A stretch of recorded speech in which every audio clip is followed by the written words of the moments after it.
Listen, the kingdom of heaven is inside of you. I know how to unlock what's in me. I've got to use the name of Jesus. There is power in the name. Every limit, every lie, everything that humanity has said about you is coming to an end. We're going to discover, glory, who we are on heaven's terms.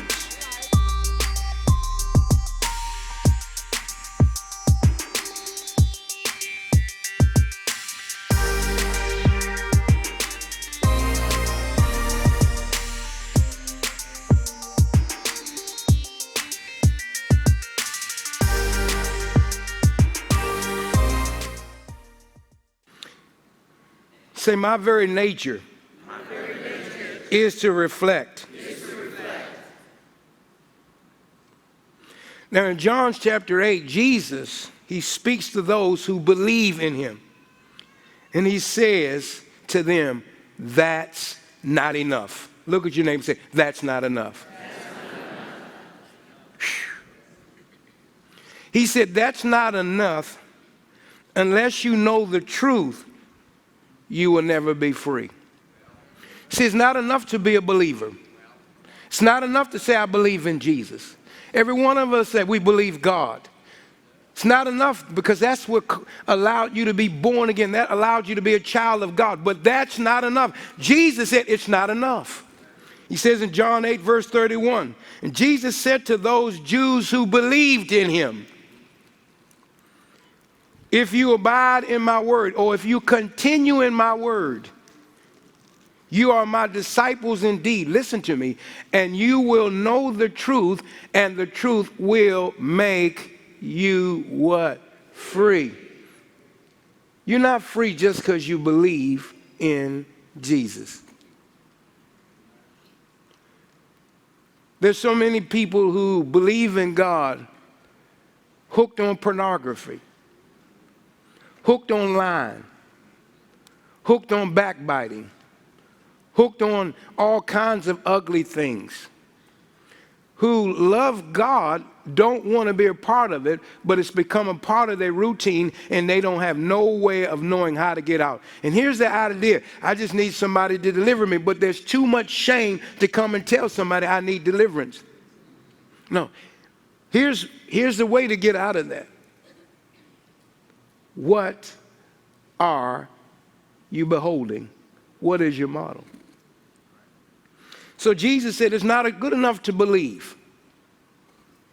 He says you've got to know the truth. Look at your neighbor, you got to know the truth.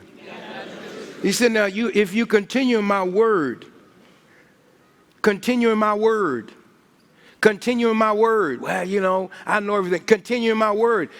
Well, are you free yet? Are you still smoking? Are you still drinking? Are you still lying? Are you still broke? Is your marriage still jacked up? I know you believe in God. I believe in God.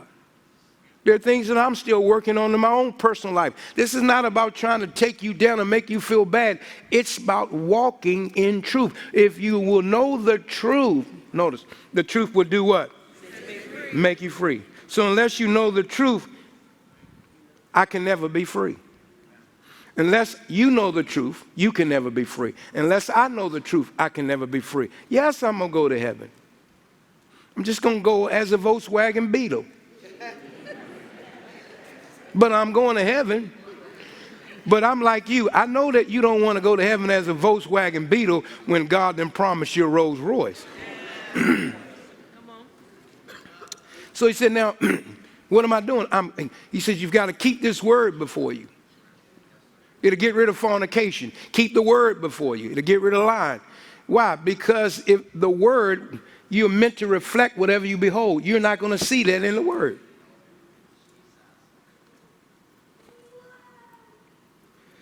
So Jesus said, I'm going to give you two models. And he says to them, thank you for believing in me, but it's not enough. It's not enough. I want you to be free. I want you to be fully and truly who you were meant to be. I want you to be that rose. And so that when they heard it, they were surprised at it. And they answered him and says, man, we are Abraham's descendants. And we are already free. And we have never been in bondage to anyone. How can you say you will be made free? That was the attitude when Jesus said it. And he was talking to people that believe in him. He said, wait, we're not in bondage to no man. And that's how we feel sometimes. I'm not in a bondage. If you ain't got none of those things, I'm not in bondage. We're not in bondage to no one. We're Abraham's kids. And Jesus said, most surely I said to you, whoever commits sin is a slave to sin. And he says, and a slave does not abide in the house forever, but a son. He abides forever. Jesus is basically saying to him, you remain a slave. You will be enslaved to missing the mark of your sonship. God's thought for you, God's plan for you, is to be rich and not poor. It's to be above and not beneath. It's to be the head and not a tail. It's not some small progress. It's to be as Jesus is. Having authority to rule and reign in this life. Woo, glory. The devil being ashes under your feet. And whatever you say comes to pass. Woo. When you walk in the room, you create your own earthquake. Devils tremble. Things happen when you show up. They don't want this woman to show up. They don't want this man to show up. Because when she opens their mouth, things begin to happen. Why? I've come to realize I'm the Rolls Royce in the building. And so Jesus wants you not just to believe in him, but he wants you to be free. And he said the thing that keeps you and I from being free is our obedience to sin. Our obedience to sin. Oh. You mean to tell me I can have victory over sin? You mean to tell me, well, come on, preacher, we got to have something. We got to have some issues. Well, you can keep them. I want the rose. I'm not putting you down. But I know that God's story for you is bigger than what we've all in this room, including myself, have. And so Jesus is trying to bring us to freedom. This is what this teaching. And the way he's going to do it is to show, here's the key. Find a model. And then he goes on in verse 37, and he continues to talk to this group of people. First he said, verse 36, he says, therefore the Son makes you free. You're free indeed. He says, I know that you are Abraham's descendants, because that's where they were talking from. Wait. We're Abraham's descendants. No, I gave my life to Jesus. I'm free now. And Jesus said, yeah, I know you're Abraham's descendants, but you seek to kill me. Because my words has no place in you. He says, I speak what I have seen of my Father. My Father is my model. Jesus said his Father was his model. That's why Jesus was in the world, but not of the world, because his Father was his model. And that's why Jesus didn't sin. He had to grow up like a baby like you. But he kept God as his model. He says, and you do what you have seen of your father.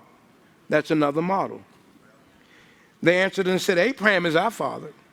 And Jesus said to them, if Abraham were if you were Abraham's children, you would do the works of Abraham. Look at me, look at me. What it just said, if you were Abraham's children, what would be the fruit? You would do the work of Abraham. If God is your father, if God is your model, you're going to do the works of a God.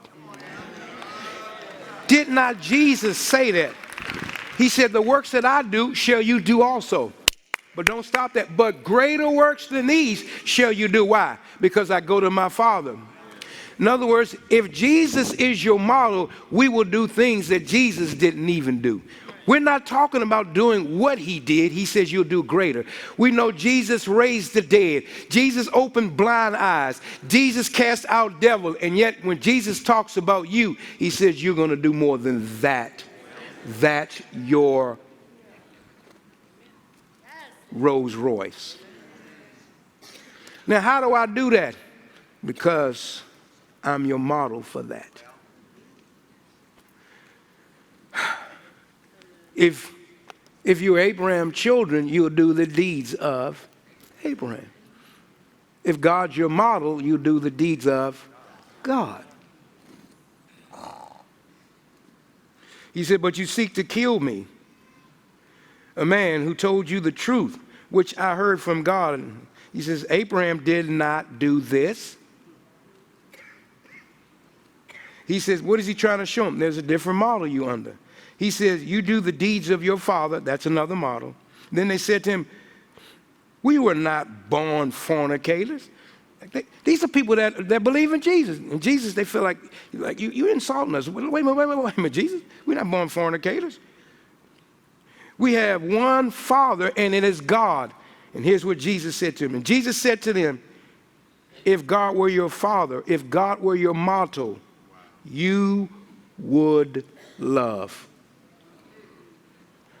If God were your motto, what would happen? You would love. Say it again. If God is my model, I would love. So every time that I'm outside of love, I got another model. And that can happen as Peter. Peter is spending all his time with Jesus, and he's reflecting, who do men say that I am? You're the Christ, you're the Son of the living God. Nobody revealed that to you, Peter, but my Father, who is my model, who I came to reveal to you. And then the next minute, Peter is rebuking God. And Jesus tells him where that model came from. Get thee behind me, Satan. You speak the things of men. That's what Satan models, things of men. They sound good. He uses human reasoning. He uses your understanding so that you won't walk in the things of God. Did you hear what I said? He uses your human understanding, things of men, so that you won't walk in the impossible.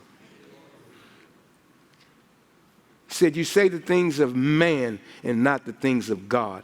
Get behind me, Satan. Your conversations can go in and out as easy. One minute you can be modeling God, and the next minute you can be modeling something else. See, there's only two models. There's a model of love and there's a model of destruction. And Jesus is revealing that. Why? Because he wants them free.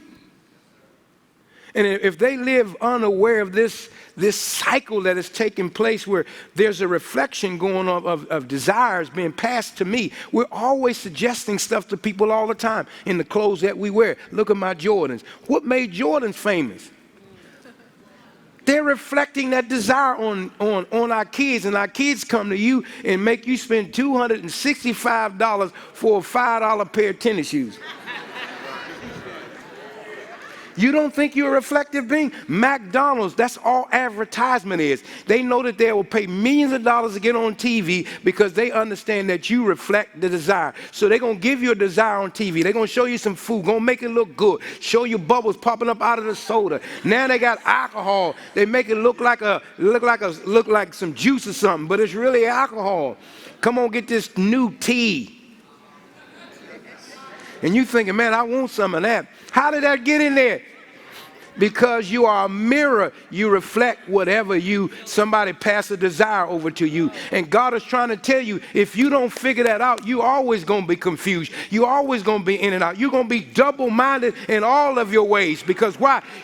You're not reflecting the correct model. Well, glory. I'm trying to help you. I'm not trying to condemn you. I'm trying to get you to see what Jesus wants you to see. That's what Jesus said. My goal, I know you believe in me, but I want you to get to a place where you're walking in truth. Why? Because when you get to truth, you're free. The devil will have no victory over you. Sickness will have no victory over you. Death will have no victory over you. Poverty will have no victory over you. You won't need to walk in fear. Why? Because I'll be fearless. Woo, glory. You'll never be broke a day in your life when you finally realize he who the Son sets free is free indeed. You are free financially. You are free. You are free. You are free. You're not free because your paycheck says it. You are free because Jesus has set you free. And I need for you to know what your freedom look like. You're not some broke, barely getting along piece of metal that God unfolded into a Volkswagen Beetle. No, he unfolded you and reminded you that as Jesus is. And no principality and power can do nothing with you. You can't be broke. Your DNA says you are to walk in no lack. See, there's a realm that the church will come into that's far better than walking in this realm of abundance. There's a realm called no lack. When God is able to reflect that no lack desire in him to you, you're going to walk in a realm where you will have no lack of anything. I love Jesus. He walked around, pay taxes, go fishing. And when you get out the money out of the fish mouth, pay the taxes. Shh. Somebody shout no lack. No lack. Now he says, now how do I know that I'm walking in this model? He says, if God is your model, you will what? Say it, you will love. Don't forget that quick. How do you know that God's modeling? You will what? How do you know that you're not in the model? You are not what? Loving. So the minute you're in your relationships and you're not operating in love, you have a wrong model.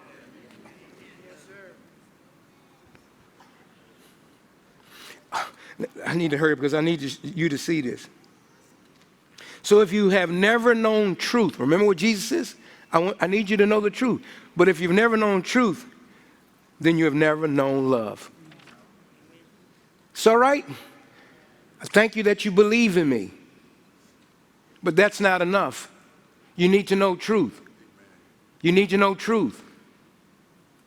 And if you've never known truth, you've never known love. Because God is love. So what is he trying to get you to know? Truth. He's trying to get you to know love. I like what 1 John 4:10 says, in this is love, not that we love God, but that he is love. And he sent his son to be a propitiation for our sins. 1 John 3:14, and we know that we have what? Passed from death to life. How do we know that we're walking as the Rolls Royce? We know that we've passed from death to life. Why? Because we love. Because we love. Because we love. We're no longer in the death cycle. We're no longer reflecting things that produce death. We now become a reflection of life. And who is that? Jesus. In him was life. And that life was the light of man. His life was what gave light to the human story. Who you are. We have passed from death to life because we love the brethren. He who does not love abides in death. He has the wrong model. The only reason that I'm abiding in death is because I've allowed death to be my model. Are you hearing me? In John 8, verses 37, I'm going to close with this two scriptures. Remember, Jesus' whole thought is to introduce to them some models, to awaken the community, to awaken the world, awaken the culture with what's really going behind scenes, you know. That's what Matrix movie was about. It was things that are going on, but there was only a few people that understood what was really going on. And so that's what God is trying to get you to realize. He's trying to waken you up. And so Jesus has to become a man, enter into your world to begin to do something about them. But let me look at this real quickly. And so he begins to talk to them. And he says, why do you not understand my speech? Verse 43. Because you're not able to listen to my word. And then he says to them, you are of your father. You are of your father, the devil. Somebody say the devil. Here's one model. One is the model of God. One is the model of the devil. There's no in-between models. So where did that action come from? Now, this is going to be so good because it'll help you. It says the word devil means opposition or accuser. You're of your father, the opposition. You're of your father, an accuser. And the desire, there it is again, of your father who is an accuser, you want to do. Why? Because he's your father, you're reflecting his desire. What is the desire? It's to be opposition to the king, opposition to the kingdom, opposition to love. It is in opposition to truth. It is in opposition to love. What is its opposition? It's an accuser.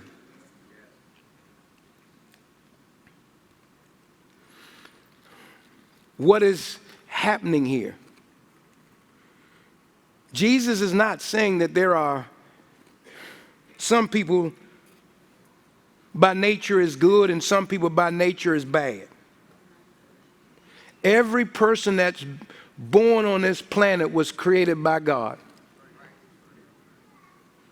God is the sole father of all creation.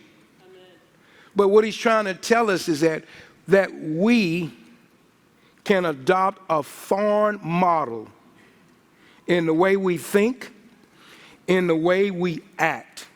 You can adopt a foreign father and change the way you think and to change the way you act. And so he's exposing this father, this model that's foreign, because see, Satan never created anything. God has created everything, and he's the father of all creation. But we have a right to adopt a foreign father. So Jesus begins to expose the original founding murderer that has given birth to this misconception of who God is. I'm closing with this. He's given you and I a misconception of who God is. Why? Because if we misconceive who he is or misinterpret who he is, then you misinterpret who you are. So he's always trying to give you this wrong interpretation of who God is. And when people have a wrong interpretation with God, they don't want to have to do nothing with God. I don't want to give my life to God. He's going to send me to Africa. I don't want to give my life to God. He's going to take all my money. So they have these misconceptions. Oh, I ain't going to never have any more fun. Teach. So he's working to give you, you're going to be some stiff, boring person if you get saved.